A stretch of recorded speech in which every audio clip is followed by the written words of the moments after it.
আরও কাছে আসতে পরিষ্কার শুনতে পেলাম শম্ভুদা বলছে, মা আস্তে, একটু আস্তে, তুমি অনেক তাড়াতাড়ি করছো, এরকম চললে তো সমস্যা হবে।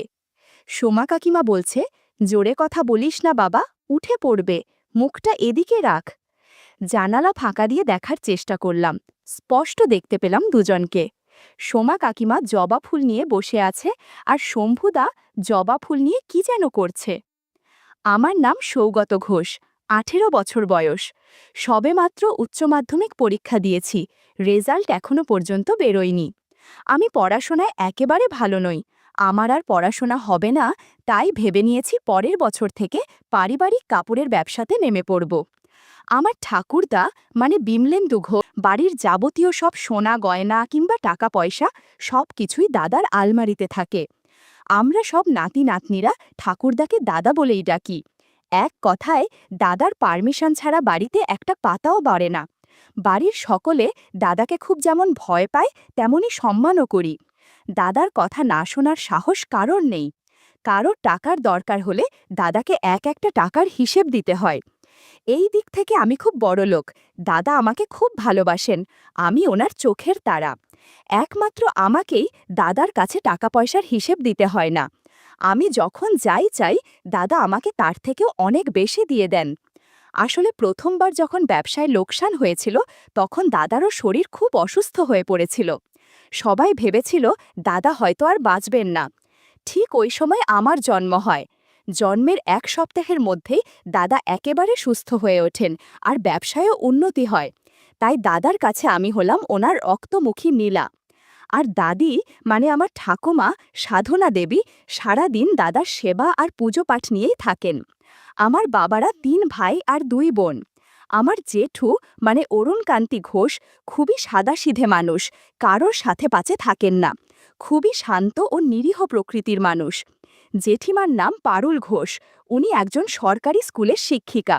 জেঠু জেঠিমা আমাদের নিজের সন্তানের থেকেও বেশি ভালোবাসেন, কিন্তু দুর্ভাগ্যবশত এমন মানুষদের কোনো ছেলে মেয়ে নেই, তাই হয়তো একটু বেশিই ভালোবাসেন আমাদের। জেঠিমা বেশিরভাগ দিনই বাপের বাড়িতে থাকেন চাকরির জন্যে। আসলে প্রতিদিন এখন থেকে স্কুলে যাতায়াত করা সম্ভব হয় না তাই। তবে প্রতি শনিবার স্কুল ছুটির পর বাড়ি চলে আসেন, আবার সোমবার সকালে বেরিয়ে যান। জেঠিমা খুবই অমায়িক প্রকৃতির মানুষ, এমনকি উনি ওনারও মাইনের টাকাটা দাদার হাতেই তুলে দেন। দাদা এত হিসেবে বলেই আজ আমাদের পরিবার এতটা প্রভাবশালী। আমার বাবার নাম বরুণ কান্তি ঘোষ, খুবই খোশমেজাজি মানুষ, সব সময় হাসি খুশি থাকেন। আমি কখনো বাবাকে রাগ বা ঝগড়া করতে দেখিনি। খুবই মিষ্টভাষী, কাপড়ের দোকানেই কাজ করেন। আমার মায়ের নাম আরতি ঘোষ, বাবা মায়ের লাভ ম্যারেজ, মা হাউসওয়াইফ। মা খুব ভালো ছবি আঁকেন। মাকে খুব সুন্দর দেখতে, মাকে দেখলে কেউ বলবে না যে মায়ের বয়স 34 বছর, এখনও মাকে 24 কি 25 বছর বয়সী বলে মনে হয়। আমার একজন দিদি আছে, সুচরিতা ঘোষ, দিদি কলেজে পড়ে, ফার্স্ট ইয়ার। আসলে আমাদের পরিবার খুব বড়, আরও অনেক আত্মীয় রয়েছেন আমাদের, তবে ওনাদের পরিচয় পরে হবে। বাড়ির দুর্গাপুজো, পুজোর 10 দিন আগে থেকেই বাড়িতে ব্যস্ততা শুরু হয়ে যায়। প্রথম থেকেই আমাদের বাড়িতে দুর্গাপুজো খুব ধুমধাম করে পালন করা হয়। পুজোর পুরো সপ্তাহটা বাড়ির সবাই ও সমস্ত আত্মীয় স্বজন আমাদের বাড়িতেই থাকেন। পুজোতে এখনও 1 সপ্তাহ বাকি, তাই এখন থেকেই বাড়িতে আত্মীয়দের আনাগোনা শুরু হয়ে গেছে। অনেক বড় বাড়ি আমাদের, অনেকগুলো শোয়ার ঘর রয়েছে, তাই এই সময় বাড়িতে থাকা নিয়ে কোনো অসুবিধে হয় না। এখন দুপুর 12টা, বাড়িতে এখন পুরুষদের স্নানের তোড়জোড় চলছে। কিছুদিন আগে দাদার পায়ে মোচ লেগেছে, তাই দাদি দাদাকে স্নান করিয়ে দেন। পুরুষদের মধ্যে দাদা সবার আগে স্নান করেন, বাড়ির কর্তা বলে কথা। মা কাকিমারা বেলা 11টার আগে স্নান সেরে নেন। আমি এসেছি আমার এক বন্ধু বিশালের বাড়ি পুজোর নিমন্ত্রণ নিয়ে। যদিও আমাদের বাড়ির পাশেই বন্ধুটার বাড়ির, আর অনেক দিন আগে থাকতেই ওকে বলেছি সপরিবারে উপস্থিত থাকার জন্যে, তবুও বাড়িতে এসে বলে যাওয়াটা আমাদের প্রথা। ছোটবেলায় বিশালদের বাড়ি খুব আসতাম খেলার জন্যে, এখন আর খুব একটা যাতায়াত হয় না। বিশালের বাবা কাজের জন্যে বিলেতে থাকতে হয়, 2 বছর একবার কি দুবার আসেন। আমি কাকুকে খুবই কম দেখছি, হঠাৎ বাইরে কখনো দেখলে হয়তো আমি চিনতেও পারবো না। আমাকে বাড়িতে দেখে বিশালের মা খুব খুশি হলেন। বিশালের মাকে আমি কাকিমা বলে ডাকি। কাকিমা আমাকে বলল, তোমাকে তো এখন আর দেখাই যায় না। বিশালকে যে কতবার বলেছি তোমাকে একবার বাড়িতে নিয়ে আসার জন্যে। তুমি তো আর অসই না। এখন আমাদের বাড়ি আর আসতে ভালো লাগে না বুঝি? আমি বললাম, না না কাকিমা, ওরকম কোনো ব্যাপার নয়। আসলে এখন আর সময় পেতাম না। একদিকে পরীক্ষার চিন্তা, তার ওপর ঠাকুমার শরীরটাও খুব একটা ভালো থাকে না। মাঝে মাঝে অসুস্থ হয়ে পড়েন। তাই একটু ব্যস্ত থাকতে হয়। বাড়ির বড় ছেলে বলে কথা, বুঝতেই পারছো। বিশালের কথা জিজ্ঞাসা করতেই কাকিমা বললেন, বিশাল এইমাত্র স্নান করতে গেছে। একটু বসো, আমি একটু চা করে আনি। চা খেতে খেতে বিশু চলে আসবে। এই বলে কাকিমা চা করতে চলে গেলেন। আমিও সোফার উপর পা তুলে বসে পড়লাম। বিশালদের বাড়িতে কত স্মৃতি রয়েছে আমাদের। আমাদের বলতে আমার, বিশাল, সৌম্য, ছোটু আর বৃষ্টির। বৃষ্টি হলো বিশালের দিদি। আমার থেকে 1 বছরের বড়। ওকে আমি দিদি বলি না। আমরা একসাথেই পড়তাম ক্লাস 10 পর্যন্ত। তারপর বৃষ্টি মামার বাড়ি চলে যায় ইন্টার পড়ার জন্যে। তারপর থেকে আর ওর সাথে খুব একটা দেখা হয়নি। আমি বৃষ্টিকে খুব পছন্দ করতাম। ছোটবেলায় আমি ওকে প্রপোজ করেছিলাম, আর বৃষ্টি আমাকে হ্যাঁও বলেছিল। আমার ছোটবেলায় ঘর ঘর খেলতাম যখন, আমার আর বৃষ্টির বিয়ে হতো। পুরোহিত হতো বিশাল। তখন খুব মজা করতাম। ছোটবেলার আনন্দের দিনগুলো কত তাড়াতাড়ি চলে যায়, তাই না? পুরনো দিনের বোকা বোকা কথাগুলো ভাবতে ভাবতে হঠাৎ মুচকি মুচকি হেসে ফেললাম। ওই সময় আমার চোখ চলে যায় বারান্দায় শুকোতে দেওয়া ব্লাউজের উপর। দুটো ব্লাউজ রাখা আছে সেখানে, একটা হালকা গোলাপি আর একটা কালো, পাতলা কাপড়ের ফুলের ডিজাইনে বানানো। মনের মধ্যে কিছু অদ্ভুত চিন্তা ঘুরতে লাগিল। এমন সময় কাকিমা এসে বলল, এই নাও চা। চমকে বাম দিকে তাকিয়ে দেখি কাকিমা চায়ের কাপটা টেবিলের ওপর রেখে একটু ইতস্তত করে বললেন, একটু বসো, আমি দুটো বিস্কুট নিয়ে আসি। আমি মনে মনে বললাম, হায় কপাল, কাকিমা কি দেখে ফেলেছেন আমি ওই দিকে তাকিয়েছিলাম? হ্যাঁ, নিশ্চয়ই দেখেছেন, না হলে এমন ইতস্তত বোধ করছিলেন কেন? হে ভগবান, কাকিমা আমাকে নিয়ে কি ভাবছেন কে জানে। এত সাতপাঁচ ভাবছি, তবুও মনটা ইমাজিনেশনের কাকিমার ওই কাপড়ের দিকেই আছে। কাকিমার বিস্কুট আনতে এত দেরি লাগছে, নিশ্চয়ই কাকিমা আমাকে খুব খারাপ ভেবেছেন। কি করব কিছু বুঝতে পারছিলাম না। এমন সময় কাকিমা বিস্কুট নিয়ে এলেন। আমি কাকিমার দিকে একবার তাকিয়ে আবার মুখটা নিচের দিকে করে ফেললাম লজ্জায়। কাকিমার মুখের দিকে কি করে তাকাই? কাকিমা চায়ের প্লেটে বিস্কুটগুলো রেখে প্লেটটা আমাকে বাড়িয়ে দিলেন। প্লেটটা কাকিমার হাত থেকে নিতে গিয়ে দেখলাম কাকিমার কাছে দুটো জবা ফুল রয়েছে। আমার চোখটা চলে গেল কাকিমার জবা ফুলের দিকে। কি সুন্দর দেখতে ফুলগুলো। কাকিমা একটা আকাশি রঙের শাড়ি আর কালো রঙের একটা ব্লাউজ পরেছিলেন। কাকিমা খুব ফর্সা, যার কারণে কাকিমাকে খুব মানিয়েছে এই পোশাকে। জবা ফুলগুলো আকর্ষণীয় ও খুব সতেজ মনে হচ্ছে। শুধু মনে হচ্ছিল জবা ফুলগুলো স্পর্শ করে দেখলে ভালো লাগবে। একবার যদি সুগন্ধ নেওয়া যেত তাহলে ভালো হতো। এদিকে লক্ষ্য করলাম কাকিমার চুলে শ্যাম্পু করেছে আর কিছুটা অগোছালো হয়ে আছেন, আর এভাবেই আমার সামনে একটা চেয়ারে বসে পড়লেন। আমি চায়ে চুমুক দিয়ে এখন ওখান দেখছি, মূলত কাকিমার দিকে না তাকানোর চেষ্টা করছি। কিছুক্ষণ সবাই চুপ। নীরবতা ভেঙে কাকিমাই বললেন, আচ্ছা, তোমার ঠাকুরদা কেমন আছেন? শুনেছিলাম নাকি ওনার পায়ে চোট লেগেছিল। এখন পা কেমন আছে? ডাক্তার দেখিয়েছিলেন নাকি? বললাম, তুমি তো জানোই দাদা ডাক্তার দেখাতে পছন্দ করেন না। হাড় ভাঙেনি, সিঁড়ি দিয়ে নামার সময় পায়ে একটু মোচ লেগেছিল, ফুলে গেছে, হাঁটাচলা করতে একটু অসুবিধে হয়, আর কিছু না। আবার কিছুক্ষণ চুপ। এবার আমি বললাম, বৃষ্টি কেমন আছে? ওর পরীক্ষা কেমন হয়েছে? ও কবে আসবে বাড়িতে? কাকিমা বলল, বৃষ্টি ভালো আছে, বলছে তো ওর পরীক্ষা ভালোই হয়েছে। তারপর কি হয় কি জানি। ও তো পুজোতে আসছে আর 3-4 দিন পরেই। কথা বলতে বলতে কাকিমা ভেজা চুলটা খোলে শুকাতে লাগলেন। আঁচলখানা কাঁধ থেকে বাম হাতের কনুইয়ের কাছে চলে এসেছে কাকিমার। একটু অস্বস্তি লাগছিল। কাকিমা কপালে লাল টিপ, চোখে হালকা কাজল পরেছেন। আলতো নিচু করা মুখের ওই মুচকি হাসি আর তির্যক চাউনি আমাকে ভাষাহীন করে ফেলে মুহূর্তের জন্যে। সত্যি, কাকিমাকে আমার অপরূপ সুন্দরী লাগতে শুরু করেছিল ওই মুহূর্তে। আমি বোকার মতো করে কাকিমার দিকে তাকিয়ে রয়েছিলাম। কি বলবো বুঝতে পারছি না। খামখেয়ালিভাবে বারান্দার ওই শুকতে দেয়া ব্লাউজগুলোর দিকে আবার তাকিয়ে ফেলি। কাকিমাও আমার তাকানো অনুসরণ করে বারান্দার দিকে তাকিয়ে বলেন, আচ্ছা বুঝেছি, বলেই কাকিমা মুচকি হেসে ফেলেন। আমি কাকিমার দিকে তাকিয়ে আবার লজ্জা পেয়ে যাই। তবে কাকিমার হাসি দেখে এটুকু বুঝতে পারি যে কাকিমা আর যাই হোক আমার ওপর রাগ করেননি। আমি এতক্ষণ মাথা নিচু করেই বসেছিলাম। এবার কাকিমার দিকে তাকালাম। যা দেখলাম তা হয়তো স্বপ্নেও দেখতে পেতাম না। কাকিমা আমার দিকে কিছুটা এগিয়ে এসেছেন। আমি শুধু মুচকি হাসলাম, কিছু উত্তর দিলাম না। কাকিমার মুখের দিকে তাকালাম। কাকিমা আমার দিকে সন্দেহের দৃষ্টিতে তাকিয়েছিলেন। তারপর একটু হেসে ফেললেন।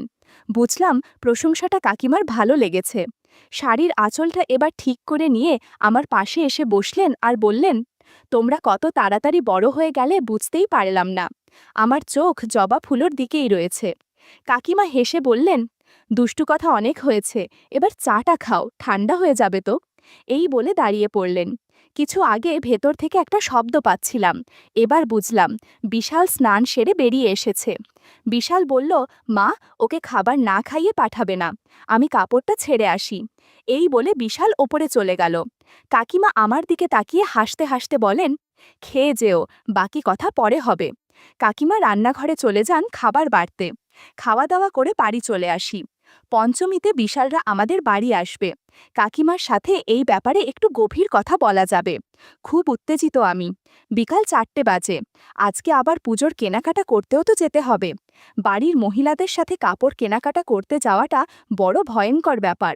তার ওপর আমি একমাত্র পুরুষ যে বাড়িতে আছি। এর মানে আজকে সবার কাপড় বোয়ার দায়িত্ব আমার। মা, কাকিমা, দিদি, ছোট পিসি আর আমি পৌঁছে যাই দোকানে। জেঠিমা কিছুক্ষণ পরেই চলে আসবেন স্কুল থেকে। যাই হোক, কেনাকাটা করে বাড়ি পৌঁছলাম রাত 8:30। তখন দাদা আর শক্তিবাবু বৈঠক ঘরে বসে গল্প করছিলেন। খুব জ্ঞানী ব্যক্তি। যখনই বাড়ি আসেন, বাড়ির সকলে ওনাকে হাঁটু গেড়ে প্রণাম করেন। উনি সবাইকে বুকে জড়িয়ে নিয়ে বলেন, শুভম। মা সবার শেষে শক্তিবাবুকে প্রণাম করতে গেছেন। শক্তিবাবু মাকে একটু বেশিক্ষণ আশীর্বাদ করলেন। মাথায় হাত বুলিয়ে দিতে দিতে বললেন, আরতি, কিছুদিন থেকেই লক্ষ্য করছি তোমার মনটা বড় চঞ্চল। মনকে স্থির করো। অনেক দিন তোমার হাতে চা খাইনি, 1 কাপ চা নিয়ে এসো তো দেখি। খেয়াল করলাম মা এতক্ষণ শক্তিবাবুর আশীর্বাদে যেন কোথাও হারিয়ে গেছেন। ঠোঁটের কোণে মিষ্টি হাসি নিয়ে বন্ধ চোখে মা কেমন যেন ঢলে পড়েছেন শক্তিবাবুর ওপর।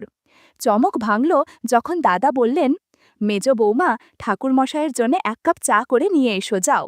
মা চলে গেলেন। আমিও রুমে চলে এলাম। দরজা খুলতেই দেখি দিদি শুধু লেগিংস পরা রয়েছে। হঠাৎ দরজা খোলার আওয়াজ পেতেই দিদি পেছন ফিরে তাকালো। একটু অপ্রস্তুত হয়ে গেলাম। খেয়াল করলাম দিদির কাছে দুটো গোলাপ ফুল আছে। গোলাপ ফুল এখনও সতেন নুইয়ে পড়েনি। বন্ধুরা, তোমাদের একটা কথা বলি। রাতে আমি দিদির সাথে ঘুমাই। অনেক সময় দিদির অজান্তে ওই গোলাপ ফুল স্পর্শ করে দেখি। যাই হোক, আচমকা ঘরে ঢুকতেই দিদি বলল, তোকে না কতবার বলেছি রুমে ঢোকার আগে দরজায় টোকা দিবি।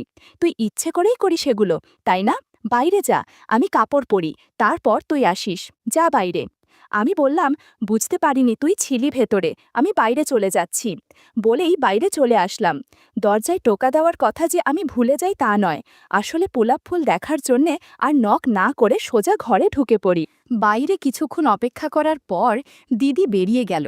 যাওয়ার সময়ে আমার দিকে কটমট করে দেখে গেল। আমি আর কোনো কথা না বাড়িয়ে রুমের ভেতরে গিয়ে কাপড় পাল্টে নিলাম। বারবার মাথার মধ্যে বিশালের মায়ের কথা আর একটু আগে দিদির কথা ঘোরাঘুরি করতে লাগলো। অদ্ভুত অনুভূতি হচ্ছিল। মনে হলো টিউবওয়েলের পানি ছাড়লে ভালো হবে। আমি জানি দিদি জামা কাপড় কোথায় রাখে। দিদির কিছু বিশেষ কাপড় হাতে নিলাম আর টিউবওয়েলের জল ছেড়ে দিলাম। খেয়াল নেই যে দরজা খোলাই আছে। ইতিমধ্যে সৌম্য, মানে আমার কাজিন ভাই, ঘরে ঢুকে এসেছে। ওরা এই মাত্র মামাবাড়ি থেকে ফিরেছে। আমি সৌম্যকে দেখে তাড়াহুড়ো করে দিদির কিছু জিনিস লুকানোর চেষ্টা করলাম, কিন্তু পারলাম না। ও এর মধ্যেই দেখে ফেলেছে। আমাকে দেখে হেসে দিল। আসলে আমরা দুজনেই এক ধরনের। আমি বললাম, সৌম্য, প্লিজ কাউকে বলিস না, প্লিজ ভাই, না হলে আমি মরে যাব, প্লিজ। সৌম্য বলল, আরে না রে, এসব কথা কাউকে বলা যায় নাকি? আমি কাউকে বলবো না, তুই চিন্তা করিস না। কিন্তু তোর কি মাথা খারাপ নাকি? ওটাতে জল ফেললে দিদি বুঝতে পারবে, তখন কি করবি তুই? আমি বললাম, আরে কিচ্ছু হবে না, এসব কি তুই ভাবিস না। সৌম্য আমার দিকে এগিয়ে এসে বলল, আমাকে একবার দে না ওটা, আমিও একবার হতে নি, আমি কাউকে বলবো না। আমি একটু স্বস্তি পেলাম, ওর হাতে দিয়ে দিলাম, আর একটু আগে দিদিকে দেখার ঘটনার বর্ণনা দিতে লাগলাম। কিছু সময় পর খাবার খাওয়ার ডাক এলো। একটু পর আমরা দুজনও ডাইনিং রুমে চলে এলাম। দুজন পাশাপাশি বসলাম, ঠিক দিদির সামনেই। আমাদের টেবিল চেয়ার আছে খাওয়াই ঘরে, কিন্তু দুপুরে আর রাতে ঠাকুরদা মেঝেতে বসেই খেতে পছন্দ করেন, তাই আমাদের নিচেই বসতে হয়। আমরা সবাই একসাথেই খেতে বসি। মা, কাকিমা আর জেঠিমা সবার পরে খান। একদিকে মা ঠাকুরদাদের খাবার বেড়ে দিলেন, অন্যদিকে সৌম্যর মা মানে আমার কাকিমা আমাকে খাবার দিচ্ছিল। লক্ষ্য করলাম এখানেও কাকিমার কাছে বড় আকারের জবা ফুল রয়েছে। অজান্তেই জবা ফুলের দিকে চোখ চলে যায়। এক দৃষ্টিতে জবা ফুলের দিকে তাকিয়ে আছি। হঠাৎ খেয়াল হলো আমার পাশেই তো বসে আছে সৌম্য। খুব খারাপ হবে যদি ও জানতে পারে যে আমি ওর মায়ের কাছে রাখা জবা ফুলের দিকে তাকিয়ে আছি। চোখ সরিয়ে আনলাম। কাকিমা এবার সৌম্যকে খাবার দিতে গেলেন। তাড়াতাড়ি খাওয়া শেষ করে আবার একবার ভাত নিয়ে আসতে বললাম, কিন্তু এবারে মা ভাত নিয়ে এলো। মনটা খারাপ হয়ে গেল। আমাকে ভাত দেওয়ার পর মা ঠাকুরদাকে ভাত দিতে গেলেন। একবার ঠাকুরদার দিকে এক ঝলক দেখলাম। মা ঠাকুরদাকে ভাত দেওয়ার জন্যে ঝুঁকেছিলেন।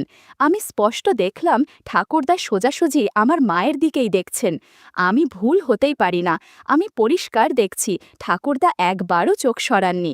কিছুক্ষণ পরে ঠাকুরদা আবার তরকারি চাইলে যখন মা দিতে আসেন, তখনও দেখি ঠাকুরদা আবার মায়ের দিকেই দেখছেন। কেমন জানি মনে হলো মাও ওটা লক্ষ্য করেছে, কিন্তু তবুও মা ইচ্ছে করেই যেন ঠাকুরদাকে বেশি করে দেখার সুযোগ করে দিচ্ছিলেন। আমার খুব রাগ হচ্ছিল, আবার খুব অদ্ভুত লাগছিল। আমাদের এই বাড়িতে কেউ না কেউ কারোর ওপর দুর্বল। যাই হোক, খাবার শেষ করে রুমে চলে এলাম। দিদি আমার আগেই রাতের খাবার শেষ করে চলে এসেছিল, এখনও ঘুমিয়ে পড়েনি। কাল থেকে সৌম্য আমাদের সাথে ঘুমানোর কথাটা দিদিকে বললাম। দিদি বেশি কিছু বলল না, শুধু ঠিক আছে বলে মোবাইল ঘাঁটতে শুরু করে দিল। 2 ঘন্টা পেরিয়ে গেছে। আমার খুব ঘুম পাচ্ছিল, তবুও আমি জেগেই আছি, শুধু সুযোগের অপেক্ষায়। কিন্তু দুর্ভাগ্য, দিদি মনে হয় আজকে আর আমার আগে ঘুমাবে না। আমারও জেদ চেপেছে। ঘুম কাটানোর জন্যে রুমের বাইরে টহল দিতে বেরিয়ে এলাম। ঠাকুরদার রুমে আলো জ্বলছে। এখন ঠাকুমা ঠাকুরদার হাতে পায়ে তেল দিয়ে মালিশ করছে। বাবা আর মা ঘুমিয়ে পড়েছে। রুমের আলো বন্ধ, কোনো সাড়া নেই। বাড়ির প্রায় সবাই ঘুমিয়ে পড়েছে। বারান্দায় এসে দাঁড়ালাম। সামনে শম্ভুদার রুমে আলো জ্বলছে মনে হয়। ভরত কাকু, সোমা কাকিমা আর শম্ভুদা আমাদের বাড়ির সামনের গেস্ট হাউসে থাকেন। শম্ভুদা প্রতিদিনই অনেক রাত পর্যন্ত জেগে থাকে। বাড়িতে মনে হয় সবার শেষেই শম্ভুদা ঘুমাতে যায়। ভাবলাম দিদির ঘুমাতে ঘুমাতে আমি শম্ভুদার সাথে একটু গল্প করে আসি। এদিকে ভরত কাকুর নাক ডাকার আওয়াজ পেলাম। অঘোর ঘুমে মগ্ন আছে। ভরত কাকু খুব জোরে নাক ডাকে। আমাদের বাড়ি থেকেও ওনার নাক ডাকার আওয়াজ শোনা যায়। শম্ভুদার রুমের কাছাকাছি এসে পৌঁছাতে ফিসফিস করে কথা বলার আওয়াজ শুনতে পেলাম। শম্ভুদা আর সোমা কাকিমা কথা বলছে। আরও কাছে আসতে পরিষ্কার শুনতে পেলাম। শম্ভুদা বলছে, মা আস্তে, একটু আস্তে, তুমি অনেক তাড়াতাড়ি করছো, এরকম চললে তো সমস্যা হবে। সোমা কাকিমা বলছে, জোরে কথা বলিস না, বাবা উঠে পড়বে, মুখটা এদিকে রাখ। জানালা ফাঁকা দিয়ে দেখার